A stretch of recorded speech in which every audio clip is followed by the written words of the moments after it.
all across America and around the world. This is Veterans Radio. This is Veterans Radio. Welcome to Veterans Radio. I am Jim Fausone. I'm the officer of the deck today. We've got some great programs for you. I think you'll find very interesting. We always want to remind you can find more about Veterans Radio at its Facebook site or by going to veteransradio.net, where we're on the web 24/7. You can find a lot of our podcasts there as well. We post new ones every Tuesday, so you can get a new story, a new interview, something you didn't know before by going to veteransradio.net. And before we get started, we want to thank our sponsors. First up, we want to thank National Veteran Business Development Council, nvbdc.org. It was established to certify both service-disabled and veteran-owned businesses. You'll find out how they can help your business by going to nvbdc.org. We want to welcome to Veterans Radio today Matt Amidon. He is with the Bush Institute. We've had him on before. Matt, welcome back to Veterans Radio. Jim, thanks so much for having me, and thanks again to all your listeners. I know Veterans Radio has been doing great work for many years, and just honored to spend the time with everybody. No, we appreciate you making the little time. Yeah, we're in our 20th year, so we've been able to hopefully get a lot of good information out to our veterans. And this is kind of an interesting thing that the Bush Institute is doing at the beginning of the year and making some recommendations to both federal government and state governments. But before we get to the specific recommendations, Matt, why don't you explain what the Bush Institute is? Oh, no, honored to do so. Thanks so much. Really, the Bush Institute in Dallas, Texas, carries on the proud work that was done during the Bush administration. All of the things that were really important to President and Mrs. Bush continue at the Bush Institute right there on the SMU campus in Dallas. And I'll just share with you, it really, focuses on four pillars that we're so incredibly proud of, and that is freedom, opportunity, compassion, and accountability. We focus on educational achievements, economic growth, global health, AIDS relief in Africa. And of course, this is something that is very near and dear to both President and Mrs. Bush, as those who've served our nation, worn the cloth, and raised their right hands and swore that solemn oath for them and their families. What can we do for them while in service, and of course after they transition back into the civilian world? So it's been a wonderful 10 years for me at the Bush Institute, and we're really proud of the work we get to do there. And we would point out that we'd be remiss if we didn't point out that Matt Amidon is a colonel in the United States Marine Corps Reserves. We were trying to get this scheduled, but he was out on some maneuvers a week ago, so we're glad. Well, and I appreciate that. And again, a shout out to all your listeners who've served, and most importantly, their families who served alongside them. I think, Jim, and you for Carol Ann, and everybody knows it's the family who joins, serves, deploys, and transitions together. I'll just let your listeners know I am a reservist, having proudly been in the Marine Corps Reserve since 2006, and I just clicked over 30 years of service, which just means I'm the old guy in the room. That's all. That's right. I'm proud to be there. They look at you and say, he's got gray hair. What's that about? Yeah, what is that old guy doing here? Well, we're here to talk about the beginning of the year, some policy recommendations that the Bush Institute is putting out so that our political leaders and thought leaders in Washington and in state houses can maybe think about these issues and how they can improve the lives of veterans and veteran families. Why don't we start with the federal recommendations? There's four of them, and why don't you go ahead and take those, Matt? No, I appreciate that. And the timing of these recommendations, as you so well described, is to meet a new presidential administration. When the elections happen. And the inauguration happened. So we did so a couple of years ago, of course, with the incoming Biden administration. And we also do so in the midterms, in congressional cycles, and also focus most recently, a new focus for us, as you described, is at the state level. I mean, the 10th Amendment matters and state power matters, and a lot of the real effective and enduring work can be accomplished by state governors. And I know we'll get to that, but to your point, I think before we dive into federal and or state, we do our work on behalf of President and Mrs. Bush for three reasons: supporting veterans and military families. And it's material to our recommendations and to the ongoing work, is that morally and socially, as we all know, it's just the right thing to do. And we should never waver from that. Secondly, it is an issue of national security and the sustainment of the all-volunteer force.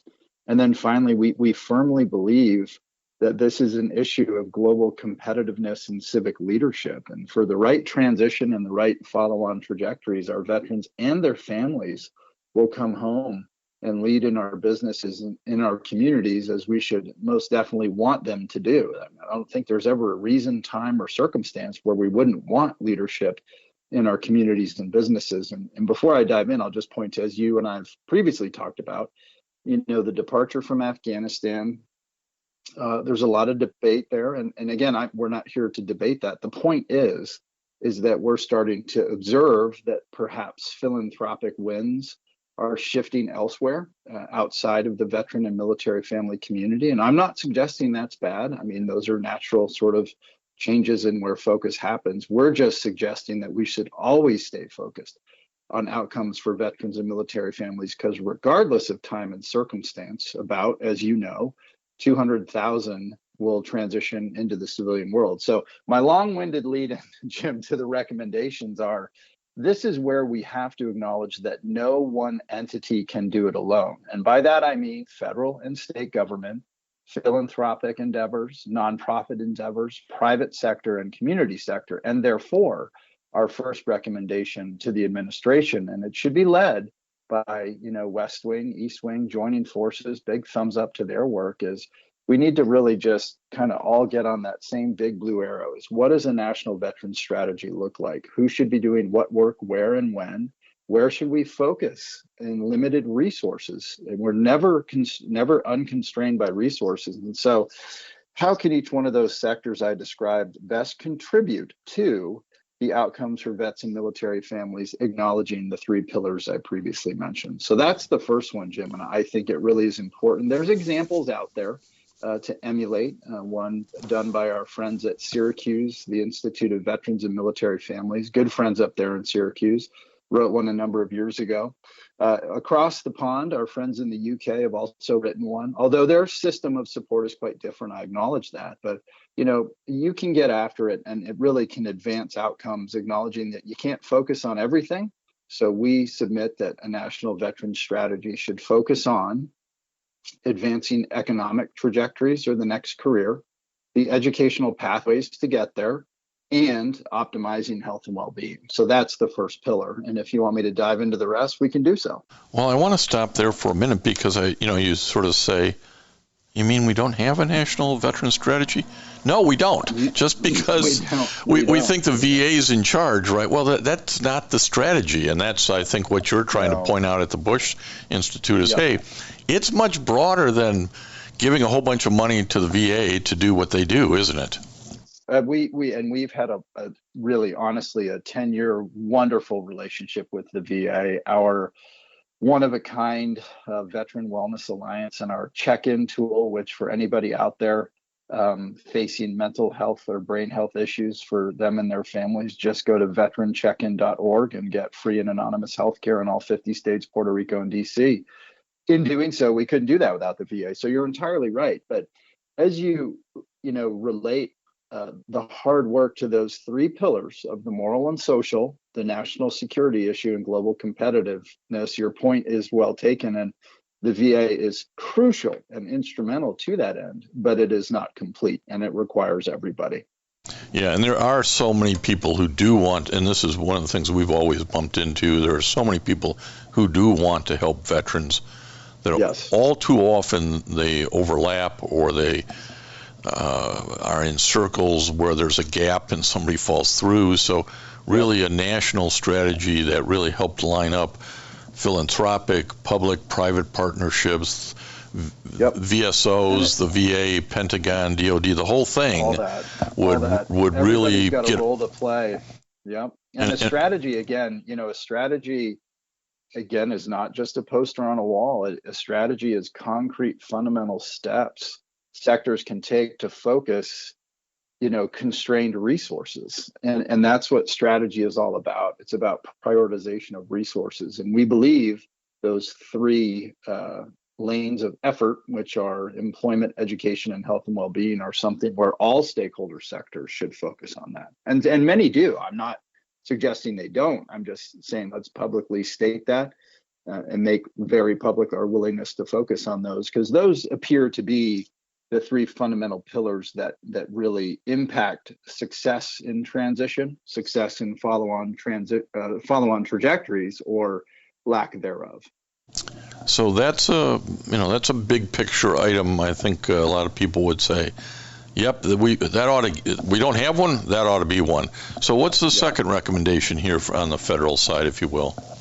Well, and that's the Department of Defense many years ago used to have something called the Chairman's Office of Reintegration, and they stopped doing business, I think, in 2014, 2015. I don't remember the exact number, but again, when you have this whole of nation effort, to your point, is well intended. People want to help, and they just don't want to hand out. They want to help people with a hand up, a job, and really do some fundamental work. It's our belief that perhaps DOD, and specifically the chairman of the Joint Chiefs Office, could make a little more public, functional, and fundamental their role in the transition life cycle. The reason why that's important now, I think, and I believe you and I previously talked about the recruiting goal and some of the threats. We did, each yes. One of the services is it's a challenging environment to attract talent to your organization. And, everybody's trying hard. The recruiters are doing just this amazing work. And certainly COVID had its impact, but, there's other issues at play. It's a declining propensity to serve amongst some of our younger folks. And again, I'm not here to, neither you or I, nor any of your listeners are sort of the woe is me audience. We're like, what can we do about it? And we just feel that a better intersection between DOD and the veteran population could be afforded by the return of the Chairman's Office of Reintegration. That would make very public, functional, and fundamental the acknowledgement, the role that DOD, specifically the Chairman's Office, plays in the transition life cycle. What that did for all of the stakeholders you mentioned is it was a one-stop shop for people to go talk about issues in transition. And now, necessarily folks have to go to each one of the services who do some things, distinctly and individually. Then you have to acknowledge that there's the Undersecretary's Office for PNR and Readiness, and wonderful people, wonderful organizations, but to just combine that transition effort. And in doing so, you can then really leverage, I believe, the veteran community and choose your number, choose your data, choose your survey. But most of them do indicate that those of us who have served are immensely proud of what we did, greater than 80%. And many would then recommend it to a close family member or somebody in their, circle of connections. And so there, to me, is an incredible opportunity to tie those two things together. Wonderful organizations out there. There's many out there, VFW, Legion, all those wonderful, wonderful organizations, but including ones like Team Rubicon, Team Red, White, and Blue, the Mission Continues, Student Veterans of America, who else? The Elizabeth Dole Foundation, the Travis Manion Foundation, where veterans are leading functionally in our communities and in our towns, and to best integrate those folks and their follow-on service to this nation with, fostering a little more propensity to serve in our nation's youth and our eligible populations. And it'd be an exciting thing to do. It would be. And these two recommendations really focus on things DOD should do. It should leverage that veteran and military family, those communities, the traditional and the non-traditional, right? Team Red, White, and Blue, Rubicon, Team Rubicon, all sort of, those are a little bit less traditional maybe, but they ought to be leveraged. And also this... and all of them, all of them, absolutely. And this idea that DOD should invest further in the transition assistance program, because one thing leads to the other, right? If I'm gonna get a all volunteer force and I'm gonna recruit more folks where I'm having trouble, I damn well better be showing folks that we help them in transition, and they're in a good place, and they'd make that kind of recommendation to their sons and their daughters and their nieces and their nephews that service is worthwhile. I mean, well said. I couldn't say it any better, and that's absolutely right. And so, those folks are in towns and communities where you may have challenges in reaching a recruitable population. And to your point, then the sort of the follow-on logical sequences, in order to do that, how can we better support those who are transitioning? And again, I'm not here to cast dispersions on the TAP program. DOD, VA, and the Department of Labor have made wonderful investments in TAP over the years. And certainly for many, it's better than what it was years ago. And I would argue continues to get better every year. However, transition TAP is not a monolithic thing. It's as good as the station you're transitioning out of. And there's variance in quality. And of course there is. There can never not be. But within that, the vast majority likely benefit from the playbook that is TAP today. But data show, and I think if people can point to some of our, there's our friends up at Penn State at the Clearinghouse for Military Family Readiness at Penn State. Good friend of ours, Danny Perkins, and his team have run some data sets and capture that indicate that success in transition and follow-on success after transition is more compromised and more at risk for, and I'm going to totally generalize here, so please forgive this, but it's fairly accurate for our younger enlisted female communities of color, have greater challenges, generally speaking, than their colleagues in really capturing those post-service outcomes. And when you acknowledge that most of our recruiting success comes from our southern states, they call it America's Smile, and it is becoming increasingly a family business. Well, let's double down a little more elegant investment in those who may need things like one-on-one counseling, customized counseling, customized e-learning that may just be an investment of a specific and additional resource that for those who may have that now data-informed need signal. And to your point, that would enable us to really broaden the aperture for those who are proud of their service, need to be resourced in a better and more elegant way for their follow-on service trajectories. Particularly when, with the recruiting struggles, there's more and more acknowledgement that we need to be recruiting more women into the military. That's a area where some expansion can occur, but you sure better be helping them on the transition out as well. Your fourth federal recommendation from the Bush Institute was interesting to me because I want you to elaborate on how the VA and Social Security could focus on advancing data collaboration. Yeah. That's probably one that would not come to mind for a lot of folks. So I think it's worth explaining. Yeah, no, my good friend, Captain Dan Goldenberg, U.S. Navy retired, who runs the Call of Duty Endowment out on the West Coast. We've been talking about this for years, and they've been really carrying the water here, and we're honored to help them in that regard. But to your point, nobody here is going to argue that data collaboration is easy. I'm not, Jim, I think you're a lawyer. The lawyers always win, right? Well, I don't know about that, but she'll argue about it. Yeah, well, the point is, and it comes from, I think, a really interesting place. And in order to generate, and I'll do the fast version, in order to generate, your weekly unemployment data, the government puts out sort of a weekly survey that asks you generally one question, which is, did you work for money last week? And in doing so, you could have mowed your neighbor's lawn, you could have been on military reserve duty or otherwise, and not really part of the employment structure of our country, in the job market, doing what you would expect or we would expect you to do. And it's also aggregated almost up to the state level. And so that's kind of the description of the problem. If you and I want to have a more tailored transition experience for those in need, well, we would also want to know, where do they go after service? And if we could have an elegant combination of what's known as the VA VADER database and then some elegant anonymized, nothing that would compromise individual safety, security, or information. But if you could somehow integrate that with the Social Security payroll information, you could then get earnings, lack thereof of earnings, almost at the zip code level. And think about the benefit of that, where then we could take job resources, the Department of Labor, American Job Centers, and say, let's target more resources in these communities, in these places where it clearly shows that somebody who likely is a veteran is not earning what we think they should earn, based on where they are, in what community, and in what zip code. So it's a pretty exciting thing to think about. However, I certainly acknowledge how hard it could be. But that's one where we say, and I think, Jim, to your point, it's not necessarily, let's come up with a great idea of better data collaboration. Well, that's easy to say.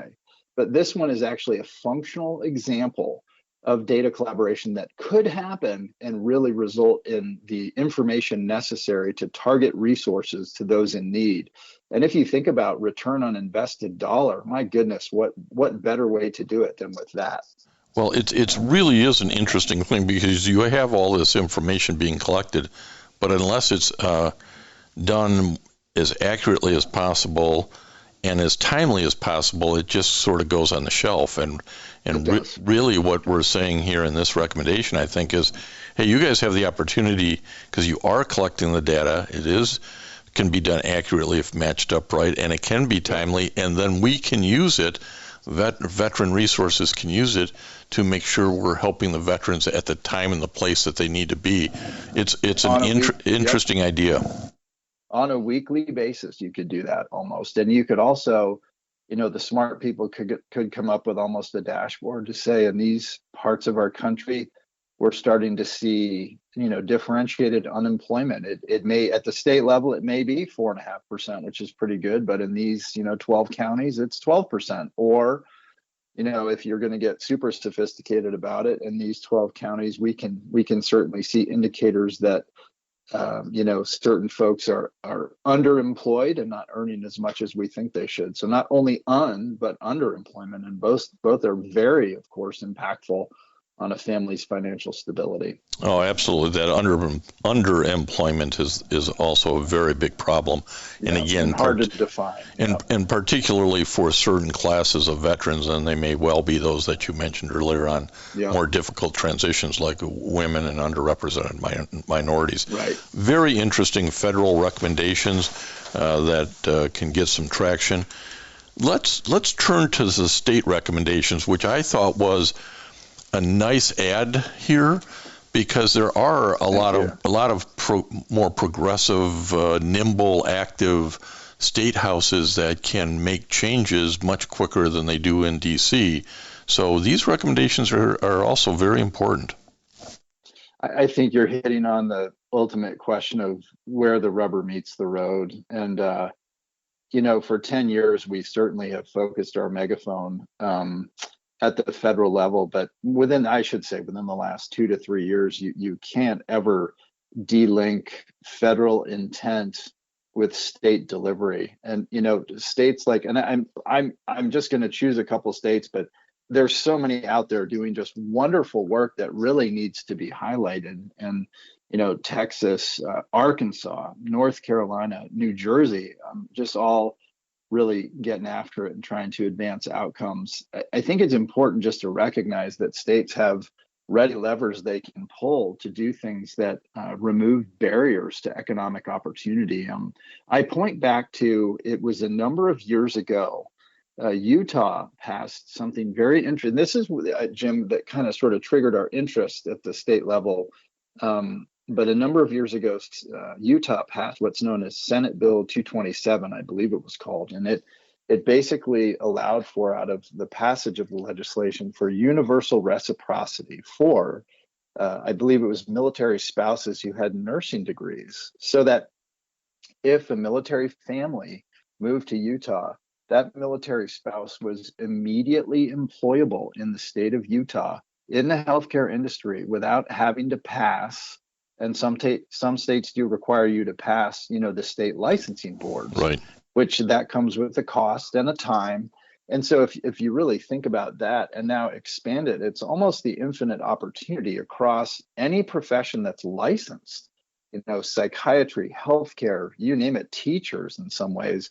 If you could think about as a state, do you have barriers that inhibit or enhance the economic mobility of veterans who want to move to your state? And I think that's really, if you're going to take our 4 recommendations and sort of boil them together, that's really the assessment that governors should lead along with their key, state-based VA directors, of course, have to be there. But again, acknowledging that no one entity can do it alone, almost like a task force with some of your educational leaders, led by the governor, some key legislators, certainly your state-based VA, but could come together and say, hey, listen, we of course want veterans and military families in our communities because they lead. And in doing so, do we have state structures that enhance or inhibit the ability to do so? Yeah, this is a good example of where the states can be more nimble. They can say, hey, we can remove these barriers.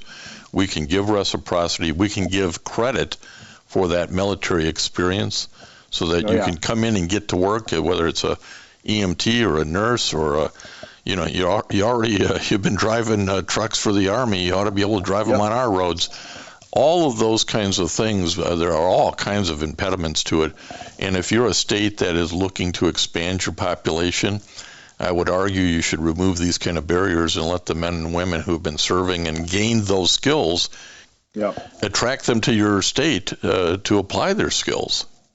Well, and it just starts with what is our current structure, and so many states are doing great work to get after that. But to your point, it starts with I think, if you're going to live life in series, it certainly starts with the governor leading a focus on their current regulatory structure, what it looks like, what are the barriers, and then asking the question, how have those barriers then inhibited, to your point, attracting talent to our state? Everybody wants talent in their state. You can't imagine any state that doesn't want that. But then that's where state educational leaders could really think about how, alongside those regulatory barriers, they can, to your point about EMT1s and EMT2s, is how can they perhaps adjust some of their curricula inside a course of education to accelerate pathways to employment. And I'll point to our friends at Texas Tech up in Lubbock. They have a wonderful curricula for those who want to pursue nursing professions and who are previously medically trained in the military. They have an accelerated pathway to employment at Texas Tech. And there's many others in the country, I should say. I just choose them because I know them best. But I think that's a shining example of, a large, wonderful educational institution working alongside and within a state structure to attract talent and accelerate their ability to get into the workforce. And you mentioned EMTs, Jim, and there is a national shortage. If you look at some of our critical industries, if I'm going to choose 2 today, and I'm not suggesting the others aren't important, but what about healthcare and teachers? There's almost, I think I don't remember the number, but it's north of 30,000. We're 30,000 teachers short in this country in some really at-risk states. So how about you accelerate pathways into teaching too? And there's some legislative efforts ongoing. One that I know most closely is in New Jersey, but they exist elsewhere. So to your point, how can we accelerate pathways into critical industries in each state as well? And that certainly should be a focus of effort. So we're talking to Matt Amidon from the Bush Institute. Matt, if folks are intrigued and they want to pass these recommendations along to their federal or state elected officials, where can they find more about these particular recommendations? Oh, we would love to have folks check out our website at bushcenter.org/publications.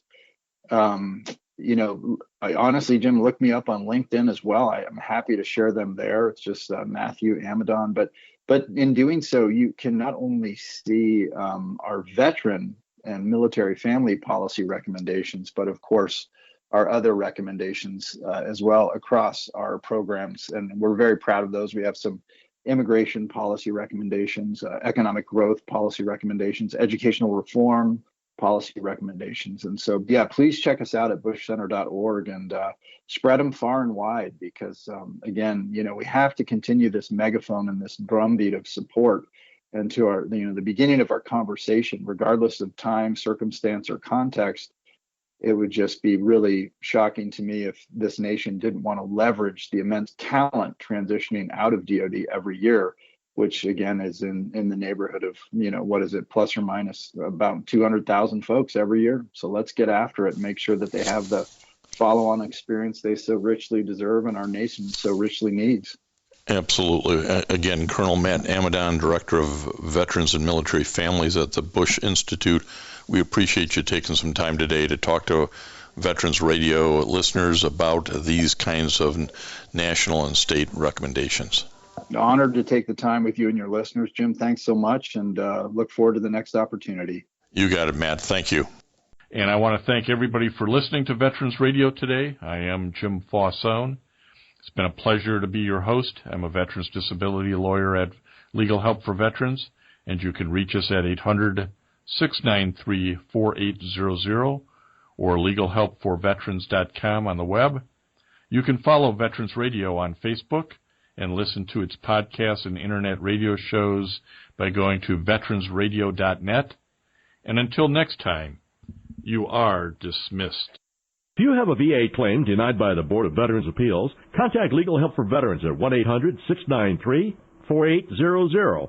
They're experts in handling cases before the U.S. Court of Appeals for Veterans Claims. Their number again, 1-800-693-4800. We again want to thank our national sponsors, the National Veterans Business Development Council, nvbdc.org, VA Ann Arbor Health Care System, the Vietnam Veterans of America Charles S. Kettles Chapter, Ann Arbor, Michigan, VFW Graf O'Hara Post 423 in Ann Arbor, and the American Legion Press Corn Post 46, also in Ann Arbor. We appreciate all your support. You can go to veteransradio.net, click on the sponsor level, and continue to support keeping Veterans Radio on the air.